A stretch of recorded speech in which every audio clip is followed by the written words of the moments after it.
2014 से पहले के वर्षों में कांग्रेस और उसके साथियों का पूरा ध्यान अपनी तिजोरी में नोट भरने में लगा रहा।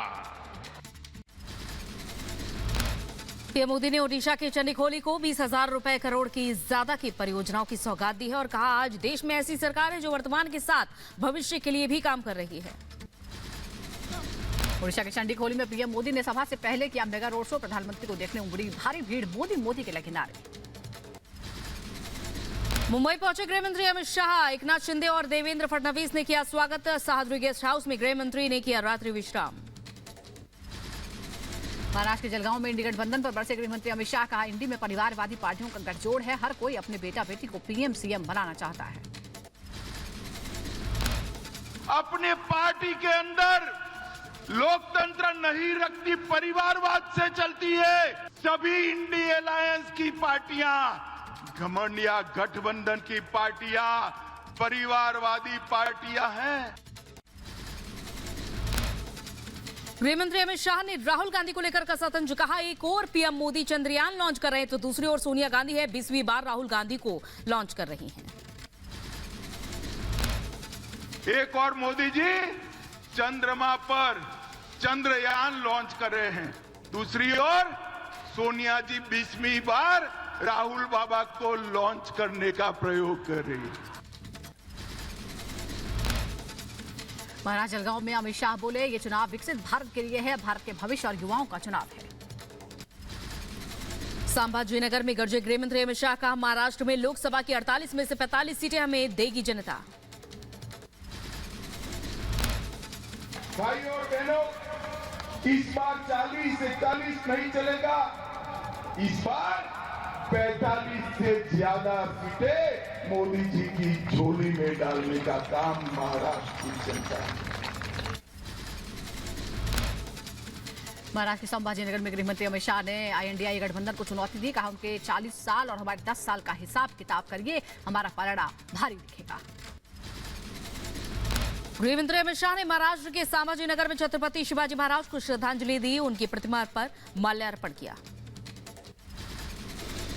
यूपी के उन्नाव में बीजेपी की बैठक में शामिल हुए केंद्रीय मंत्री अर्जुन राम मेघवाल। कहा हम सब पीएम मोदी का परिवार हैं। हमें गर्व है कि हम मोदी जी के परिवार के हिस्से, यहाँ जितने बैठे हैं ना, हम सब मोदी जी के परिवार के हिस्से हैं। ये हमको गर्व है। बीजेपी सांसद निशिकांत दुबे का हेमंत सोरेन सरकार पर बड़ा आरोप। कहा हेमंत सोरेन बहुत सीधे आदमी हैं, उनको भ्रष्टाचार के दलदल में घसीटने वाली कल्पना जी हैं। हेमंत सोरेन जी बहुत सीधे आदमी हैं।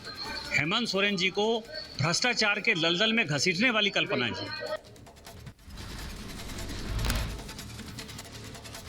पर हमला। कहा बीजेपी घबराई हुई है, जहां से उन्हें जो मिलता है सबको ले जाते हैं। इतना घबराई हुई है बीजेपी की सरकार कि अब जो जिधर मिल जाता है उसी को लेने की कोशिश करते हैं। हिमाचल के हमीरपुर में केंद्रीय मंत्री अनुराग ठाकुर ने राष्ट्रीय राजमार्गों और एक रोपवे परियोजना का उद्घाटन किया। नितिन गडकरी की तारीफ करते हुए कहा कि अच्छी सड़कें देकर जीवन बदलने का काम किया गया है। तो जीवन बदलने का काम किसी ने अच्छी सड़कें देकर किया है तो नरेंद्र मोदी जी की सरकार में श्रीमान नितिन गडकरी जी ने किया है। यूपी में मंत्रिमंडल विस्तार के बाद आज चुनाव प्रबंधन समिति की अहम बैठक। लखनऊ बीजेपी दफ्तर में 80 सीटों को जीतने के लिए बनेगी रणनीति। उत्तर प्रदेश के मुख्यमंत्री योगी आदित्यनाथ आज लखनऊ को देंगे मेगा सौगात। आयुष विभाग की 238 करोड़ की 271 विकास परियोजनाओं का उद्घाटन करेंगे। योगी सरकार में शामिल हुए 4 नए मंत्री। राजभवन में ओपी राजभर, दारा सिंह चौहान, अनिल कुमार और सुनील शर्मा ने शपथ ली। योगी सरकार में 4 नए मंत्रियों के शामिल होने के बाद मंत्रिमंडल की कुल संख्या अब 56 हुई है। मंत्रिमंडल में आरक्षित वर्ग के चेहरों की संख्या 24 और ओबीसी की संख्या बढ़कर 22, SC/ST की भागीदारी बढ़कर 10 हुई है। यूपी के सीएम योगी आदित्यनाथ ने शपथ लेने वाले नए मंत्रियों को बधाई दी। ट्वीट कर लिखा, पूर्ण विश्वास है कि आप सभी मोदी की गारंटी को धरातल पर उतारेंगे।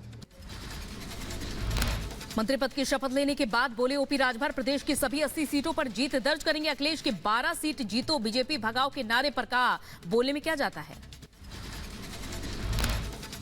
लड़ाई नाम की चीज नहीं है, कहां जीतेंगे, एक सीट नाम बताइए, हम बता दें रिजल्ट अभी। यूपी कैबिनेट के मंत्री पद की शपथ लेने के बाद बोले सुनील कुमार शर्मा, इस बार लोकसभा चुनाव में हम 80 सीटें जीतेंगे। मैं पार्टी लीडरशिप का और मुख्यमंत्री जी का धन्यवाद करूं। पहली प्राथमिकता क्या रही सामने चुनाव? सरकार की नीतियों को लागू करना। 80 सीट का लक्ष्य सर जो है 80 के 80 जीतेंगे। आरएलडी विधायक और नवनियुक्त मंत्री अनिल कुमार ने शपथ लेने के बाद कहा, लोकसभा चुनाव में सब मजबूती से लड़ेंगे। सबसे पहली प्राथमिकता यही है कि आप जो जिम्मेदारी मिले उसको ईमानदारी निष्ठा से निभाओ। अगर किसी काम को आप ईमानदारी निष्ठा से निभाओगे तो 80/80 भी आएंगे और 400 भी आएंगे। योगी कैबिनेट के विस्तार पर सपा अध्यक्ष अखिलेश यादव ने साधा निशाना। अखिलेश यादव ने भी बीजेपी को हराने की शपथ दिलाई। टीएमसी सांसद शत्रुघ्न सिन्हा ने राम मंदिर पर विवादित बयान दिया। शत्रुघ्न ने राम मंदिर को बताया बीजेपी का पब्लिसिटी स्टंट। कहा, पहले दिन 5 लाख लोग गए, अब हर रोज 1000 लोग जा रहे हैं।